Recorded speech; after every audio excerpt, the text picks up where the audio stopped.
The Flying Squirrel finally gets it done at the Track of Champions. The All-Star Circuit of Champions comes back to the Valley of Speed. We go in the pits with your 2018 Fonda champions. All right, Packer trucks going around the corner. Let's see who has the momentum. It's going to be a lot. Race Pro Weekly.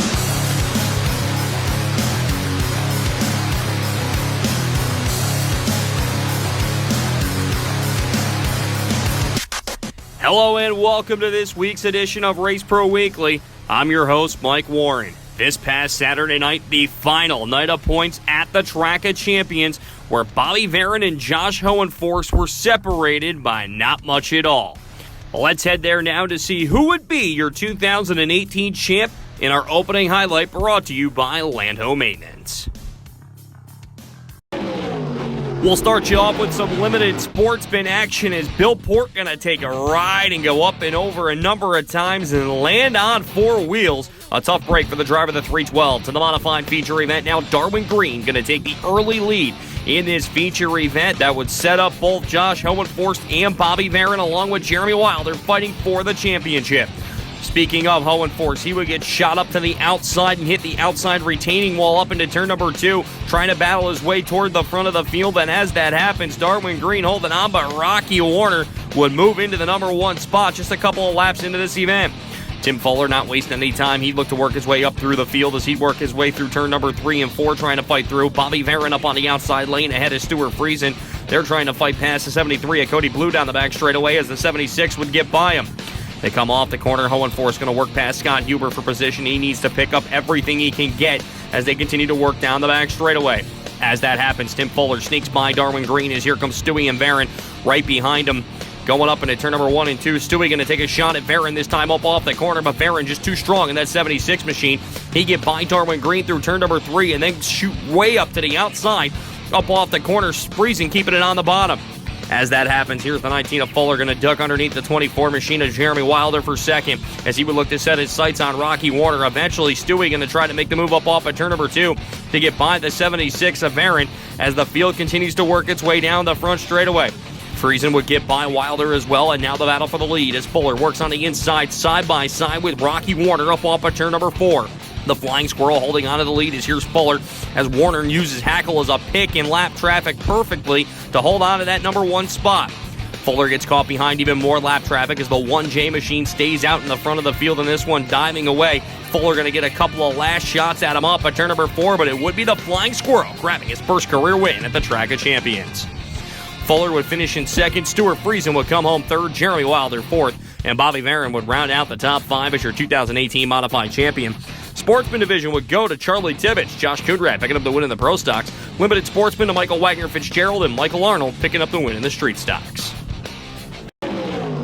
We showed you the post-race interview last week, but we have the highlights now. The Stampede at Toga as part of the Short Track Super Series as Frank Cozy would lead the field to the green as they rolled down for the 50-lap feature event.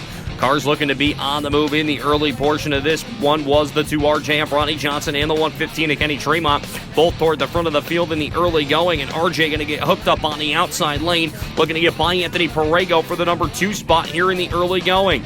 It wouldn't take long before he'd take that spot away as the 2 RJ looked to set his sights on the Cozy machine early and often in this event, as Ronnie, who's been using the high side for the majority of the year, really starting to make it work as the caution would come out for Danny Creedon. Off the restart, Cozy going to stay on the top side, giving RJ the bottom as they roll down the front stretch as cars looking to make their moves. We head toward the midway point of this one. RJ got a good sweep off at turn number 4 that time. Then he switched to the low side up off at turn number 2, but just can't sneak by that 401 down the back straightaway. As that happens, Matt Williamson holding on to third. He's battling with the 3J of Mark Johnson, who rode the inside for the majority of this event, as RJ going to take another shot at Cozy up off at turn number 3 and 4 that time. Eventually, the 3J would get by the 3 machine down the back straightaway as Mark Johnson would move into third and now enter into the fray the Sweeteners plus car number 92 of Matt Shepard, who started 27th on the grid, having to battle back from being light during his qualifying heat race. Well, you knew he was coming before this one was all said and done as he would work his way down into turn number 3 and 4 behind the leaders, but now here's RJ going to try to make a move on the top side. Mark Johnson battling on the low side, can't get him there that time, and then Ronnie Johnson finally gets the outside to take the lead. Mark Johnson going to follow on the bottom. This looks like an old-school Friday night shootout as the two would go at it on the inside lane. Mark Johnson with just enough with nose out ahead into turn number 3 and 4 as he would rock the bottom off the corner with Shepard now joining the fun. But the White Knight would go to the lead down the back straightaway. It's not over yet, though, as Shepard sneaks his way up to the middle. Just can't get the momentum to rise as they come through 3 and 4 for the final time. The White Knight will conquer the Stampede at Toga for his first career big block win at the Great Race Place. RJ would finish in second, Matt Shepard with a strong run coming home third, Anthony Perego fourth, and Frank Cozy would round out the top 5. In the companion sportsman event, Tim Hartman Jr. would pick up the win, Robert Bublak would finish in second, Justin Combs third, Connor Cleveland fourth, and Daryl Nutting would round out the top 5. On Friday night, we got 3 feature events in out at the Albany-Saratoga Speedway. Chad Edwards would pick up the win in the Sportsman Pro Stocks to Josh Coonrad, and the DMA USAC Midgets to Will Hull. It's now time for this week's John Ray and Sons fan poll question, which is, what is the bigger 2018 Lebanon Valley surprise? Brett Hearn's struggles with bad luck, or Ronnie Johnson's strength in his first season back? To cast your answer, head to facebook.com/RaceProWeekly, and we'll see the results on next week's show. Let's take a look at last week's fan poll question, which was, who was going to take home the 2018 Fonda Speedway Championship for the Modifieds? Well, it was even. You guys picking 43% of the way each for Bobby Varon and Josh Hohenforst, and it would be Varon that takes home the title. Coming up on RPW, we head up to the Glen Ridge Motorsports Park for an aftershock. Then we head down to the high banks of the Valley of Speed as the All-Star Circuit of Champions make their appearance.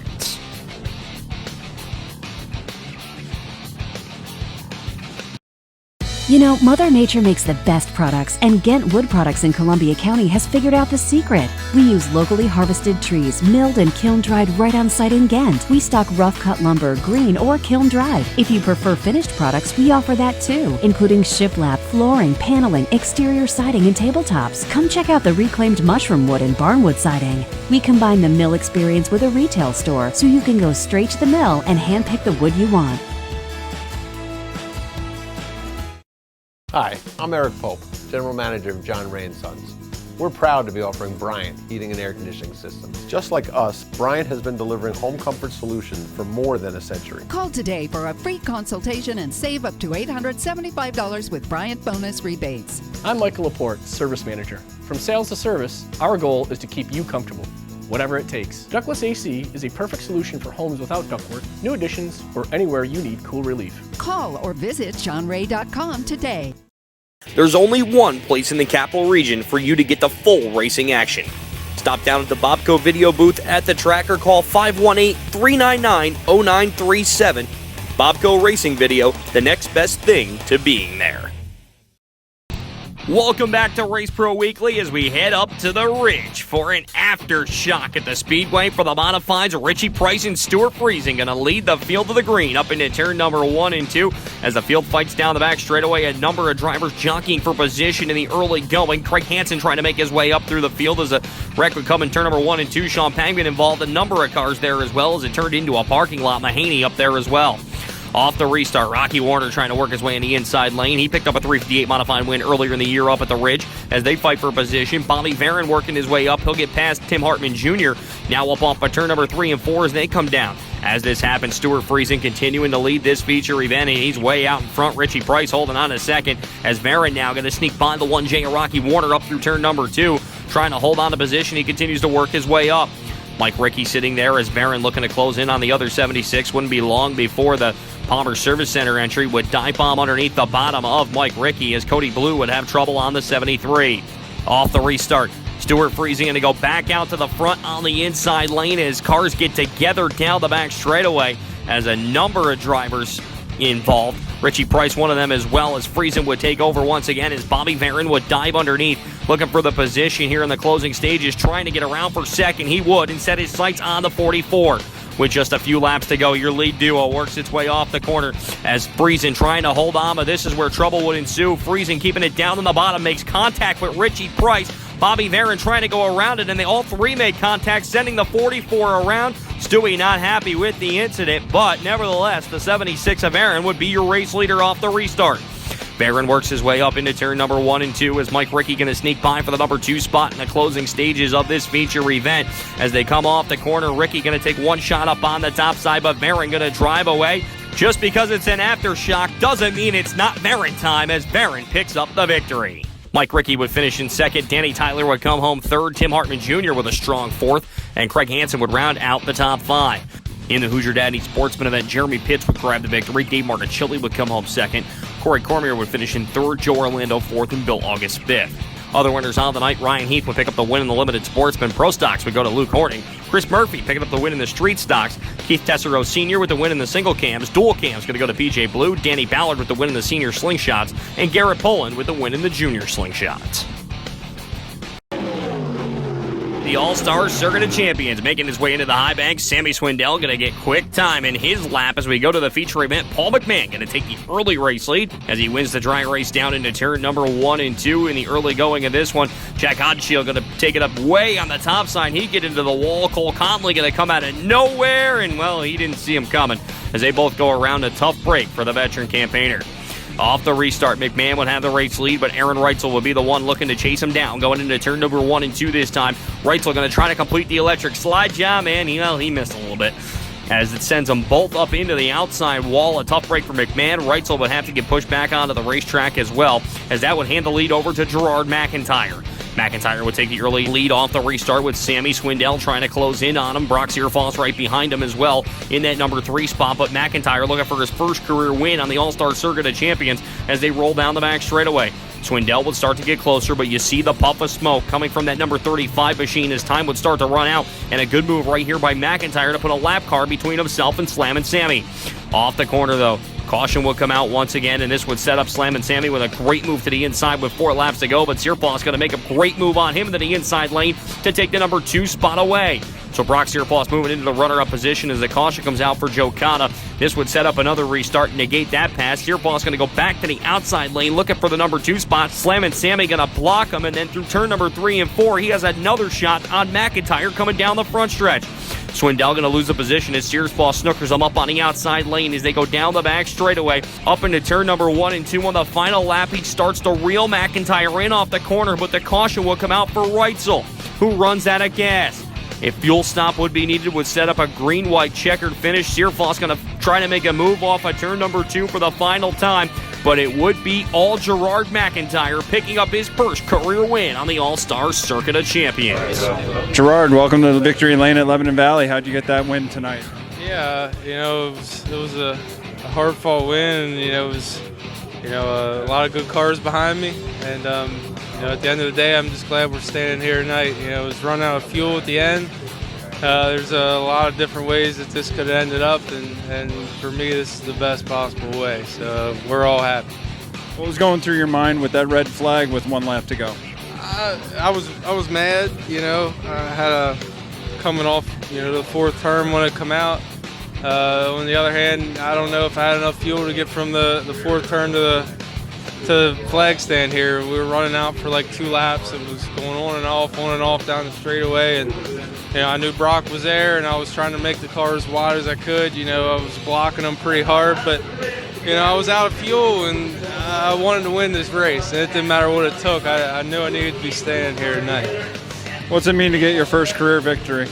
It's awesome, to do it for this team, and these guys work so hard, and we haven't been able to put it here all year, and we needed this in the worst way, and the money's going to help us a lot, so this is awesome. Searfoss would finish in spot number 2. Sammy Swindell coming home 3rd. Tony Stewart, I've heard of that guy, coming home 4th, and Carson Macedo would round out the top 5. When we come back here on Race Pro Weekly, we head to Devil's Bowl for the Sportsman, and we'll go to the Fulton Speedway to see who won the unique E-Sigs 358 Modified Series title.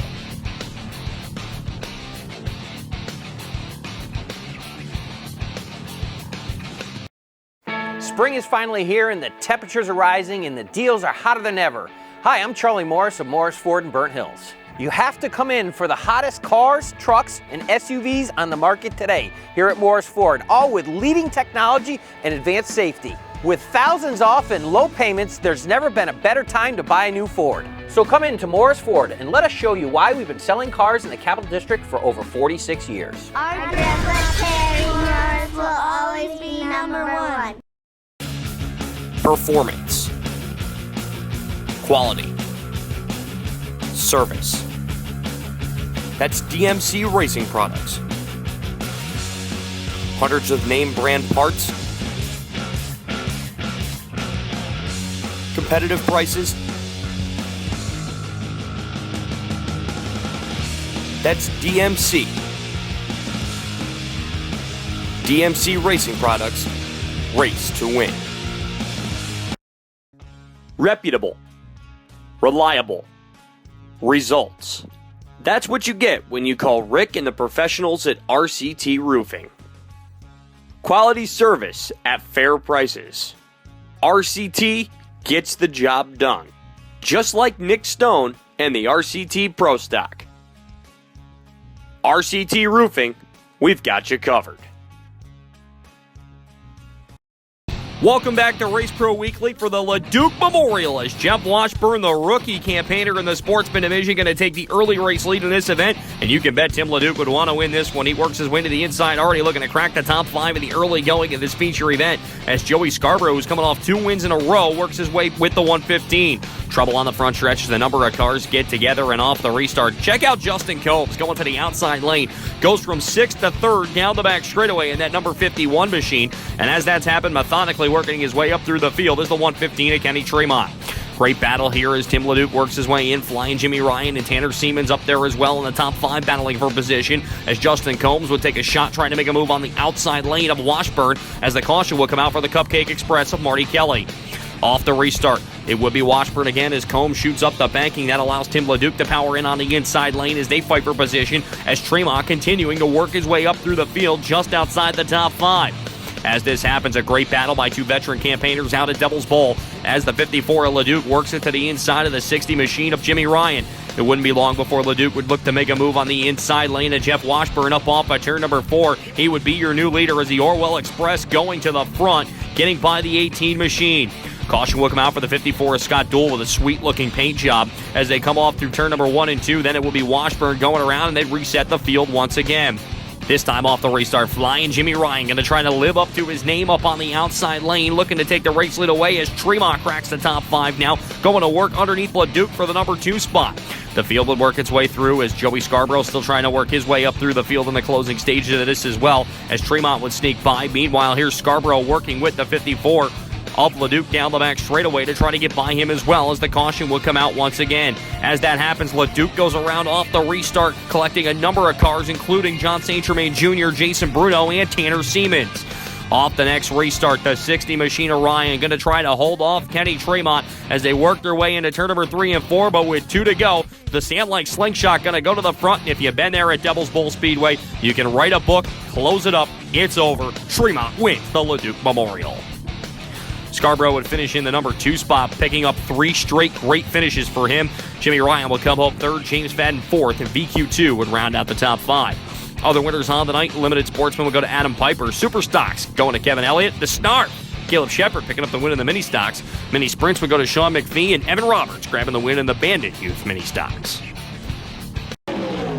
It was a night of calamity out at the Fulton Speedway, and it gets started in heat race action as Jordan McCready takes a ride going up and over, landing on his roof. A tough break for him, and then in the Sportsman feature, number of cars going around, and there's some extracurricular activities too, as drivers not liking what's going on.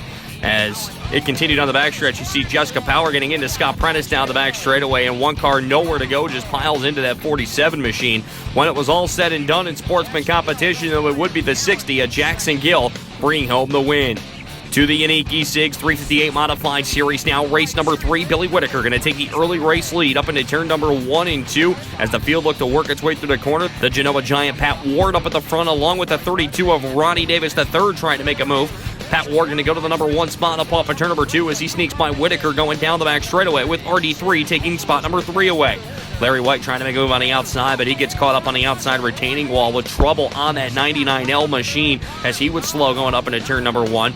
Meanwhile, RD3 taking the race lead, but here's Tim Sears Jr. backing it down on the outside lane, nosing out ahead. He would get by him up on the top side as Tim Sears Jr. looking to pick up the win in this feature event, and he would do so. His 4th of the season out at Fulton, picking up the victory. RD3 would be your unique E6 Series champion as he picks it up in the 32R.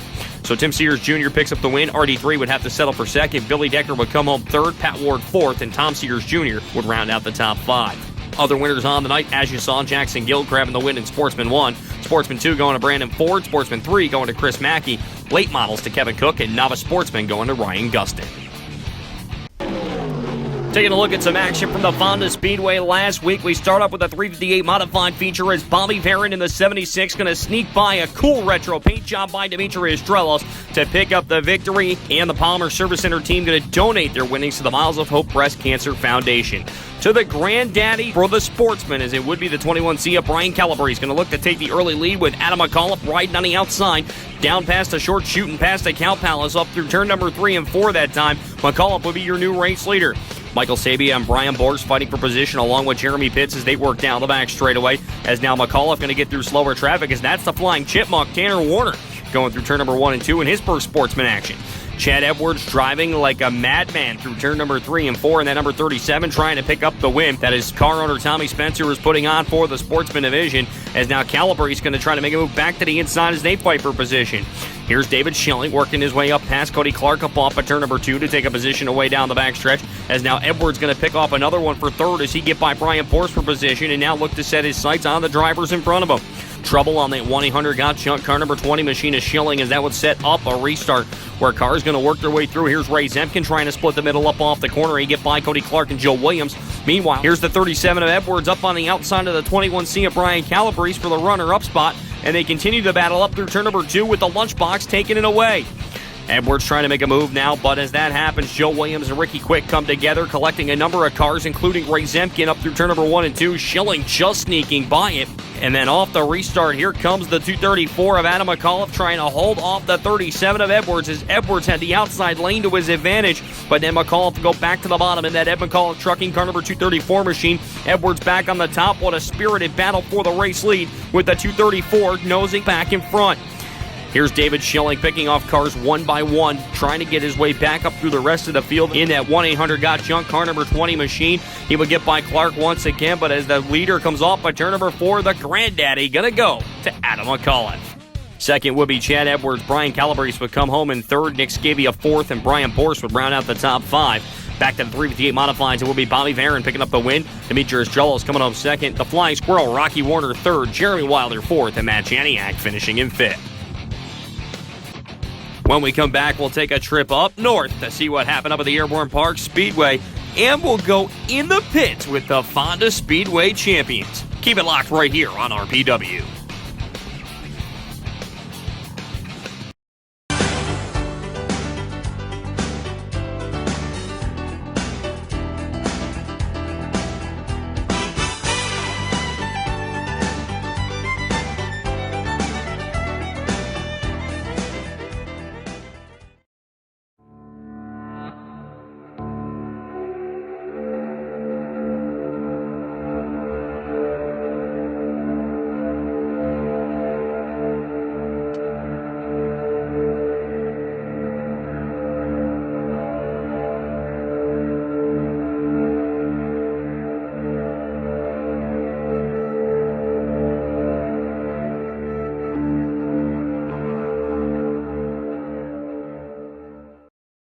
If you are a tracker series that would like to be highlighted on Race Pro Weekly, email us at show@raceproweekly.com. Welcome back to Race Pro Weekly as we head up to the Airport Park Speedway 358 modified action. You see Jesse Mueller getting by Mark Johnson and Matt Woodruff, but now the battle for the number 2 spot is Steve Bernier going to take a shot at the 90 of Danny Gagne down the back straightaway. The 25 machine of the current point leader trying to work a move through turn number 3 and 4 to get by Gagne and also work his way on the inside of Chris Raby with just about 5 laps to go as Bernier would work his way off of turn number 4 to win his 4th of the season up at Airborne. To the sportsman division, now battling early as Chris K.A. gets into the 38 of Mike Finney, allowing Jamie LaFountain to pick up a couple of positions while Corey McCoy leads out in front. Meanwhile, LaFountain, the car on the move in this one, is him and Jamie Begor putting on a show toward the front of the field as they would fight for position, but that Marcia Holmes car number 20X just a little bit too strong on the outside. Keep that in mind. LaFountain would go to that number 2 spot down the back straightaway and eventually would catch Corey McCoy with just about 8 laps to go in this feature event, riding the top side of the speedway, and he would bring it around the 69M down the front stretch to take the lead with just 7 laps to go. LaFountain would continue to be your race leader, but trouble would ensue down the front stretch in front of your leaders, bringing out a yellow. Off the restart, Jamie Begor with a great shot, but like I said before, that outside lane just a little bit too strong as LaFountain would bring it up off of turn number 4 and work his way down the front stretch here with just 1 lap to go. There was nothing stopping the 20X machine as he would pick up win number 2 on the season in the Porter's True Value Sportsman Division. Begor would finish in second, Patrick Picotin would come home third, Dylan Rabtoy fourth, and Corey McCoy would round out the top 5. In the modified, Steve Bernier would pick up the win, Chris Ravi would finish in second, Danny Gagne third, Jesse Mueller fourth, and Mark Johnson would round out the top 5. Other winners on the night in the mini-mods would go to Dave Demore, Michael Daniels, his first of the season in the Strictly Stocks, and the Super Stocks going to Jim McKiernan. Small block action from the Valley of Speed this past Sunday night as Jason Harrington and Brian Berger will lead the field with the green with the Flying Farmer winning the drag race up into turn number 1 and 2. Cars work their way down the back straightaway, fighting for position as Andy Bicchetti in the 17 works his way through the middle of the racetrack. J.R. Hefner in the 34 going to try to make a move underneath Brandon Pitcher up off of turn number 2. He'll make the blast pass on that one as Ray Hall Jr. going to sneak by Brian Berger up off of turn number 4 with Olden Dwyer looking to follow down the front straightaway. Berger would be there as here's Bicchetti side by side with Dwyer for position, heading down to the west end of the speedway with the Wild Child grabbing that number 4 spot away. Berger trying to make a move on the bottom to get by Ray Hall Jr. up off of turn number 2, but the 72 going to pull away. Now Bicchetti slips up the banking through turn number 3 and 4, and that allows Dwyer to come back on him up off the corner. Meanwhile, Bicchetti going to sneak by Berger for position up off by turn number 2 and put himself into that number 3 spot. Berger going to try to counter back, but the car starts to slow on the 115 machine. A tough break for the driver out of Castleton. J.R. Hefner trying to make a bid past Brian Peterson as the 72 machine of Hall still sits in second with Andy Bicchetti trying to reel him in, but it's not going to be enough. Jason Harrington way out in front going to pick up the win in the small block modifieds. So the Flying Farmer gets it done. Ray Hall Jr. would come home in second, Andy Bicchetti third, Olden Dwyer fourth, and Brian Peterson would round out the top 5. Because of the fair, the Fonda Speedway has to end its point championships just a little bit earlier than everybody else. Our own Fast Eddie was there on the final night of points and went in the pits with your 2018 champions.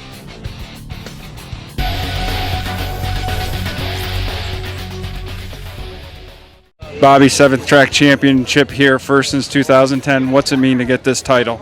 It's huge. You know, we dedicated this to Carol's father, my mother, and Max. Max and my mother passed away very early last year, or very early this year. My mother, Max, late last year. So it was a little bit difficult, but I'm sure they're proud looking down on us. So it's a fantastic feeling. I'm very happy to do it. Get the win for the championship for Alton and Carol and the rest of the team. They worked hard all year long. For me, it's kind of a relief. But it's a great feeling. How difficult was it knowing you only had a 2-point cushion going into that final race? Well, I just kept telling myself it's just another race, so we just need to dig deep and run it just like it is another race, and pretty much did that. Backed off a little bit when it got a little bit slicey dicey there. I backed down a little bit so that we didn't get caught up in somebody else's mess, but we had a really quick car all year long, so this team deserves to be here, and I'm very proud of them. Chad, first career championship in the sportsman division here at Fonda Speedway. What's this mean? To me, it's everything, you know, as far as racing goes. I started coming here when I was a little kid, you know. It was always a dream of mine to be a racer here and win and be a champion someday. What's it mean coming in the last couple of weeks, making the amount of point gains that you did to be able to lock this championship up?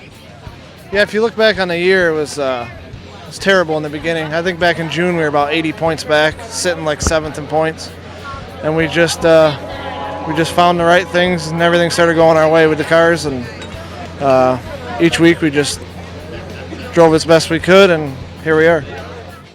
Kenny, 7th career track championship here at the Fonda Speedway. This one has a little extra meaning tonight, doesn't it?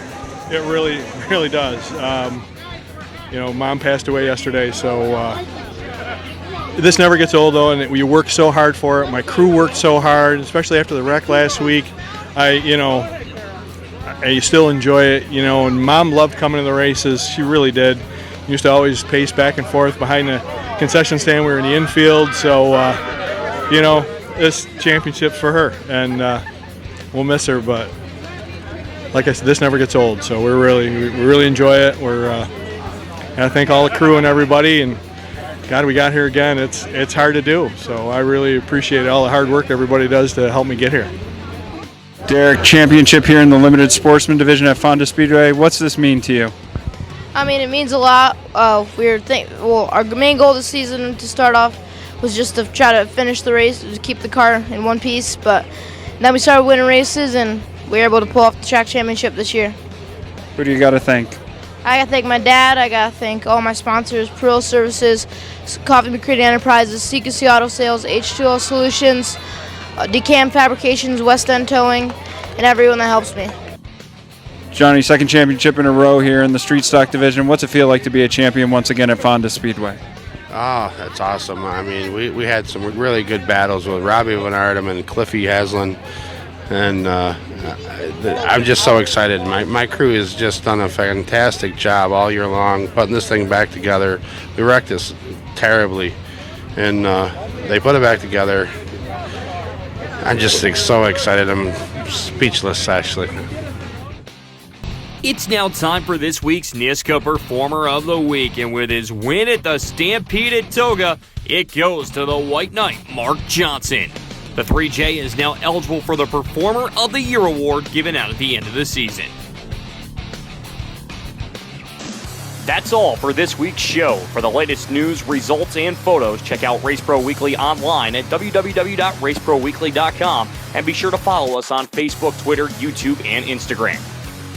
So for myself, Bobby Chalmers, Fast Eddie, Scott Morlock, Amber Chalmers, and everyone that helps put Race Pro Weekly together, thank you for watching this week's episode, and we'll see you next time.